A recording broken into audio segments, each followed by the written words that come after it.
हम सब ने ये एक्सपीरियंस किया है। रात के अंधेरे में वो दिल दहला देने वाला पीछा, हमारे पैरों के नीचे से जमीन का खिसकना, एक खाई में गिरने का एहसास।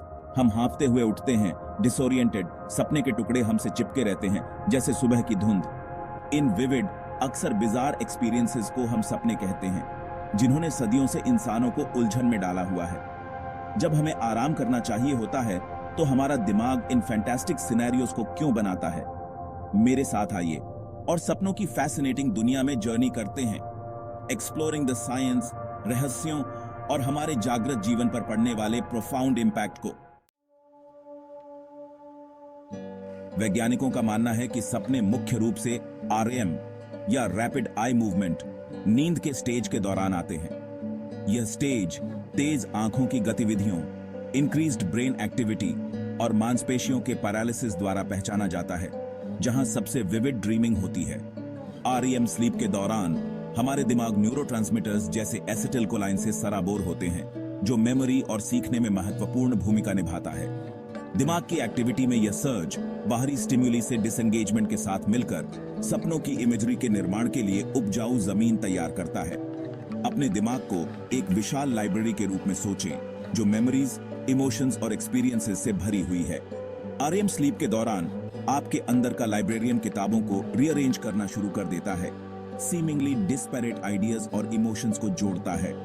यह प्रक्रिया, जिसे मेमोरी कंसोलिडेशन के रूप में जाना जाता है, हमारी यादों को मजबूत करने और नई जानकारी को हमारे एग्जिस्टिंग नॉलेज बेस में इंटीग्रेट करने में मदद करती है। इस अर्थ में सपनों को इस नाइटली रीऑर्गेनाइजेशन प्रोजेक्ट के बाय प्रोडक्ट के रूप में देखा जा सकता है, जो हमारे एक्सपीरियंसेस के ताने बाने से बुने गए इमेजेस और इमोशंस का कलाइडोस्कोप है।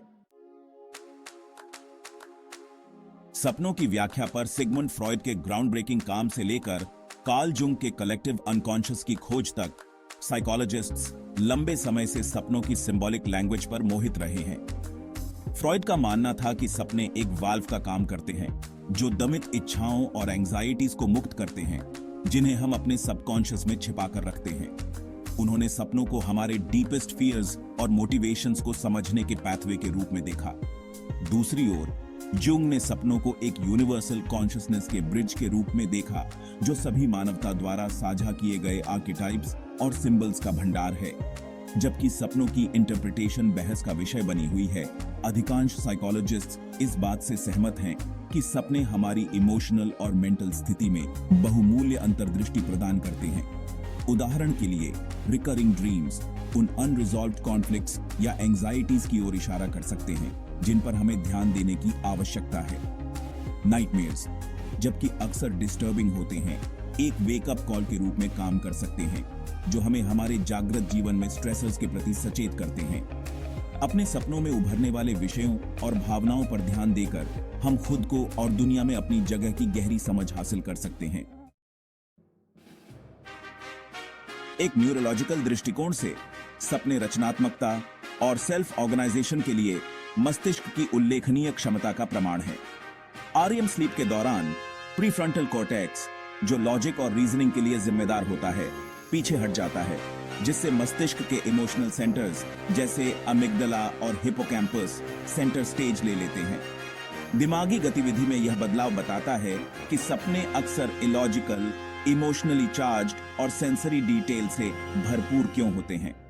एक सिम्फनी ऑर्केस्ट्रा की कल्पना कीजिए, जिसमें अलग अलग सेक्शंस विभिन्न ब्रेन रीजन्स का प्रतिनिधित्व करते हैं।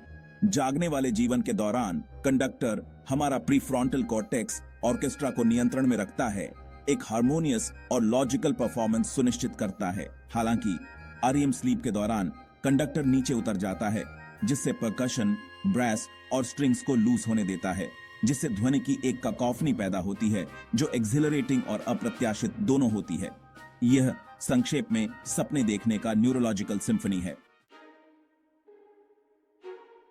हालांकि सपने क्षणभंगुर और इफेमरल लग सकते हैं, उनका हमारे जागृत जीवन पर गहरा प्रभाव पड़ सकता है। वे रचनात्मकता को इंस्पायर कर सकते हैं, उन प्रॉब्लम्स का सॉल्यूशंस प्रदान कर सकते हैं जिन्होंने हमें लंबे समय से दूर रखा है। कलाकारों, लेखकों और संगीतकारों ने अक्सर अपने सबसे इनोवेटिव काम के लिए सपनों को श्रेय दिया है। सपने वास्तविक जीवन की स्थितियों के लिए एक पूर्वाभ्यास स्थान के रूप में भी काम कर सकते हैं, जिससे हम एक सुरक्षित वातावरण में इमोशंस को प्रोसेस कर सकते हैं और प्रतिक्रियाओं का अभ्यास कर सकते हैं। ऐसे समय के बारे में सोचें जब आप एक सपने से इंस्पायर्ड, मोटिवेटेड या क्लैरिटी की एक नए सिरे से भावना के साथ जागे हों। यह काम पर सपनों की शक्ति है जो हमारे विचारों, भावनाओं और व्यवहारों को हमारे जागने के लंबे समय बाद तक प्रभावित करती है। अपने सपनों पर ध्यान देकर हम व्यक्तिगत विकास और सेल्फ डिस्कवरी के लिए उनकी शक्ति का उपयोग कर सकते हैं। हम उनका उपयोग प्रॉब्लम सॉल्विंग, इमोशनल रेगुलेशन और क्रिएटिव एक्सप्रेशन के लिए एक उपकरण के रूप में कर सकते हैं। मानव मन के सबसे आकर्षक और स्थायी रहस्यों में से एक सपने बने हुए हैं। जबकि विज्ञान ने सपने देखने के पीछे की बायोलॉजिकल और न्यूरोलॉजिकल प्रक्रियाओं को समझने में महत्वपूर्ण प्रगति की है, सपने देखने का सब्जेक्टिव एक्सपीरियंस आसान व्याख्या को मात देता है। शायद यही उनके आकर्षण का हिस्सा है। सपने हमें याद दिलाते हैं कि हमारे अपने मन के भीतर अभी भी विशाल अज्ञात क्षेत्र हैं जिन्हें खोजा जाना बाकी है। तो अगली बार जब आप सोने के लिए ड्रिफ्ट करें तो अज्ञात को गले लगाएं और सपनों की रहस्यमय दुनिया को उसकी सभी अजीब और अद्भुत महिमा में प्रकट होने दें।